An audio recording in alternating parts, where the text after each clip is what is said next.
Hello friend, সবাই কেমন আছে? চলে এসেছি নতুন আরেকটা ভিডিও নিয়ে। আজকে তোমাদের সাথে শেয়ার করব এই ফটো ফ্রেমের উপরে ক্লে আর্টটা। তো আমি প্রথমে কিছু অংশ করে রেখেছিলাম, বাকিটা তোমাদের সাথে আজকে শেয়ার করবো। আর তোমরা যদি চাও যে ফার্স্টের পার্টটা দেখবে, তাহলে আমাকে কমেন্ট করে জানিও, আমি তোমাদের সাথে এই ডিটেলিং ভিডিও শেয়ার করে দেবো। এই জায়গাটা কিছুটা ফাঁকা ছিল বলে আমি এখানে একটা হরিণ এঁকে নিচ্ছি পেন্সিল দিয়ে, তারপরে সেটাকে সিজার দিয়ে ভালো করে কেটে নিয়েছি। তোমরাও অ্যাডজাস্ট করে ভালো করে কেটে নিও, যাতে হরিণটা যখন তুমি ক্লের উপরে বসাবে যেন সুন্দরভাবে কাটতে পারো। আর এরপরে আমি ক্লে টুল, পাউডার আর একটা পেপার নিয়ে নিয়েছি, যেটার উপরে আমি ক্লেটাকে ভালো করে বেলে নিতে পারবো। এরপরে আমি এখানে যে হরিণটা ছিল, আমি যেটাকে ড্র করে রেখেছিলাম, সেটাকে ভালো করে বসিয়ে এবারে একটা ছুচালো ক্লে টুলের সাহায্যে আমি এটা কেটে নিচ্ছি। তোমরা বাড়িতে কোনো ছুচালো ছুরি থাকলে সেটা দিয়েও এই কাজগুলো খুব সহজেই করে নিতে পারবে। আমার কাছেও প্রথম ক্লে টুল ছিল না গো। বাড়িতে বিভিন্ন রকম জিনিস দিয়ে তুমি ক্লের বিভিন্ন রকম টুল বানাতে পারবে। কিছুটা অংশ বাকি ছিল, আমি সেই অংশটা একটুখানি ক্লের একটা ছুচালো মতো টুল দিয়ে এঁকে নিচ্ছি।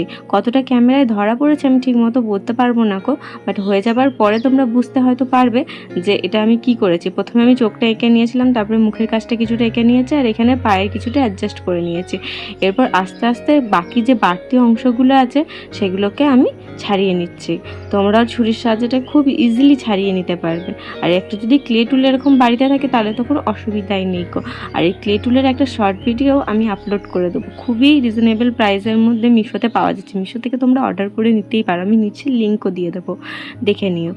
আর এরপরে আমি এই যে ভালো করে একটা অ্যাডজাস্টেড টুলের সাহায্যে আমি গাগুলো একটু অ্যাডজাস্ট করে নিয়েছি। এরপর এটা তুলে নিচ্ছি। কিছুটা শুকনো ছিল বলে আমি এখানে আঠা ব্যবহার করিনি, তোমরা চাইলে এখানে একটু আঠাও ব্যবহার করে নিতে পারো। এরপর ঠিকঠাক করে সেট করে আমি এটা বসিয়ে নিলাম। এখনও ভাবছো যে কান আর শিংটা কেন আঁকিনি? এই যে কানটা এবার আমি করছি। কানটাকে আমি হাত দিয়ে করে নিচ্ছি যাতে একটু দেখতে অন্যরকম লাগে। এই যে কানটা এখানে অ্যাডজাস্ট করে বসিয়ে দিলাম, আর এদিকের কানটা একটু ছোটো পাড়া হবে, তো ওই জন্য আমি কানটা আগে থেকে ওখানে ক্লেতে আমি বসিয়ে কাটে নিকো। এরপরে এবার আমি শিংটা তোমাদের সাথে শেয়ার করব, যে শিংটা আমি কিভাবে এখানে অ্যাডজাস্ট করছি। এখানে আমি একটা শিং অলরেডি করে রেখেছিলাম, আর তোমাদেরকে বাকিটা করে দেখিয়ে দেবো। খুবই সহজে তোমরা এই হরিণের শিংটাও বানিয়ে নিতে পারবে। এই যে প্রথমেই আমি একটা পাতলা ক্লে নিয়ে নিয়েছি, তারপরে সেটাকে ভালো করে হাত দিয়েই আমি অ্যাডজাস্ট করে করে বেলে নিচ্ছি। আর তোমাদের কাছে যদি এর বেলার কোনো টুল থাকে সেটা দিয়েও তোমরা অ্যাডজাস্ট করে নিতে পারবে। এখানে আমি কিছুটা টিপে টিপেই লাগানোর চেষ্টা করছি, তোমরা এখানে আঠা ব্যবহার করলে খুব সোজাভাবে হয়ে যাবে। আর ক্লে যখন ভিজে থাকে তখন আটা না দিলেও ওটা খুব ভালোভাবেই লেগে যায়, আর আঠা দিলে তো আরও তাড়াতাড়ি লেগে যাবে, সুবিধা থাকে। এইভাবে আমি আরেকটা শিংকেও বসিয়ে নিয়েছি। আর এদের যে মাথায় যে পাতাটা ছিল তার মধ্যেও কিছু পুটি পুটি পুটি পুটি ডট দিয়ে দিচ্ছি ক্লের সাহায্যে। আর এখানে গাছটা বড্ড ফাঁকা ফাঁকা লাগছিল বলে সেখানেও আমি কিছু কিছু ক্লের সাহায্যে এই যে ডটগুলো বসিয়ে নিচ্ছি, যেগুলো দেখে অনেকটা ফুল ফুল মনে হবে। আর এই সূর্যমুখী ফুলটা বানানোর কিছু পাতা আমি তোমাদের সাথে শেয়ার করলাম, বাকি ফুলটার জন্য আমি পরে একটা ডিটেলিং ভিডিও দিয়ে দেবো। এই যে পাতাটাকে এইভাবে প্রথমে আমি করে নিয়েছি, তারপরে এটাকে আমি ভালো করে সেট করে নিচ্ছি। সেট করার জন্য আমি আঠা ব্যবহার করেছি, তোমরা চাইলে তোমরাও ব্যবহার করতে পারো। আর এই পাতাগুলো ক্লেটা যখন হালকা হালকা শুকিয়ে আসে তখন করলেই বেশি সুবিধা হয়। সূর্যমুখীর যে ফুলের পাপড়িগুলো আছে, আমি ছোট পাপড়ির উপরে বড় পাপড়ি দিয়েছি, খুব বেশি বড় করিনি কারণ ফ্রেমটার মধ্যে খুব একটা ভালো লাগতো না। এবার এখানে আমি কিছুটা আঠা দিয়ে নিয়েছি। এবার তার উপরে একটা ক্লের লে বসিয়ে নিয়েছি, কারণ এটা তাহলে খুব শক্তপোক্ত হবে আর খুব সহজে খুলে আসবে না গো। এরপরে আমি এর নিচেটাতে একটা ব্যারিকেড দেবার মতো করে নিচ্ছি।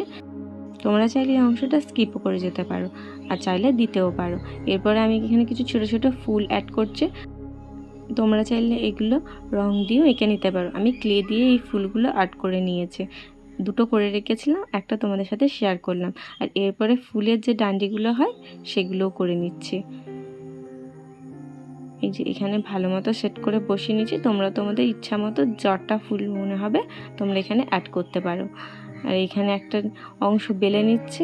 এরপর এটা দিয়ে আমি বানাবো প্রজাপতি। প্রজাপতিটা নিজের হাতের মাপ মতোই আমি এখানে এঁকে নিচ্ছি। তোমরা চাইলে যেভাবে কাগজে এঁকে দেখিয়েছিলাম ওইভাবেও করে নিতে পারো। আমার এইভাবেই সুবিধা হয়েছে, আমি এইভাবেই করে নিয়েছি। প্রজাপতিটাকে কিছুটা সেট হতে দেব, কারণ ক্লেটা এখনও যথেষ্ট পরিমাণে নরম আছে। একটুখানি হার্ডি হয়ে গেলে তখন প্রজাপতির ডানাগুলোকে একটু আমি টুলের সাহায্যে বেঁকিয়ে দেওয়ার চেষ্টা করব, যাতে দেখে মনে হয় যে প্রজাপতিটা উড়ছে। এখানে আমি একটু আঠা ব্যবহার করে নিয়েছি, আর এই যে প্রজাপতিটাকেও আমি এখানে বসিয়ে নিলাম। চলো এবারে এটার কালার করা যাক। প্রথমেই আমি এটা সাদা রং দিয়েছি, তোমরা তোমাদের ইচ্ছা মতো যে কোনো কালারের ওকে জামা পরাতে পারো। আমি একটু সাদার উপরে হালকা হালকা পিঙ্কি স্টোন দেওয়ার চেষ্টা করব। পিঙ্কের যে শেডগুলো হয় সেটাকেই আমি হালকা হালকা করে ফুটিয়ে তোলার চেষ্টা করব। তো এইভাবেই আমি আরেকজনের জামাটাও বানিয়ে নিয়েছি। ওর শেডটা দিয়েছিলাম সাদার উপরে নীলের। তো কেমন লাগলো ওদের জামাগুলো সেটা আমাকে কমেন্ট করে জানাতে ভুলবে না গো। এরপর আমি যে ডট ডট দিয়ে ফুলগুলো বানিয়েছিলাম সেগুলোকে সাদা রং করে দিয়েছি, আর পাতাগুলো সবুজ করে নিচ্ছি। আর ডালটাতেও আমি কিছুটা কালো এবং ব্রাউন কালারের কম্বিনেশন দিয়েছি, আর নিচের অংশটাও কিছুটা ডার্ক সবুজ দেব।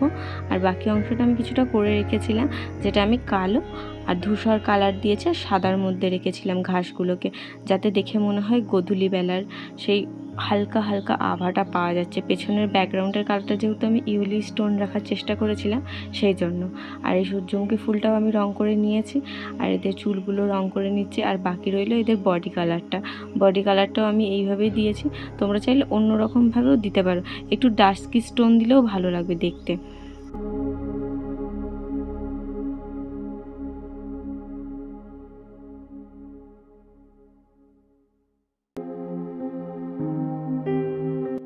এদের গায়ের রঙটা আমি বড্ড ফেয়ার করে ফেলেছিলাম, তার জন্য আমি একটু ডাস্কি স্কিন টোন দেওয়ার চেষ্টা করেছি। আর তারপরে হরিণটাতে আমি ইয়েলো স্কিন টোন দিয়ে তারপরে আমি অরেঞ্জ আর ব্রাউন কালার দিয়ে গোটা হরিণটাতে আমি রং করেছি। সেটা তোমার সাথে শেয়ার করে ওটা হয়নি সময় স্বল্পতার কারণে। আর এদের গাগুলো বড্ড ফাঁকা ফাঁকা লাগছিলো বলে এই বেল্টগুলোতে আমি সাদা সাদা ডট দেখে নিচ্ছে, আর ওই যে গামছা মতো যেটা মাথায় দিয়েছিলাম সেটাতেও পুরো লুকটা এইভাবে রেখেছি। আর জামাটা ফাঁকা রাখছিলো বলে কিছুটা গোল্ডেন সিমার ব্যবহার করেছি। কেমন লাগলো আমাকে কমেন্ট করে জানিও পুরো আর্টটা। তোমরাও চাইলে এইভাবে বাড়িতে বানিয়ে নিতে পারো। সবাই ভালো থেকো, সুস্থ থেকো, দেখা হচ্ছে পরের একটা ভিডিওতে। টাটা।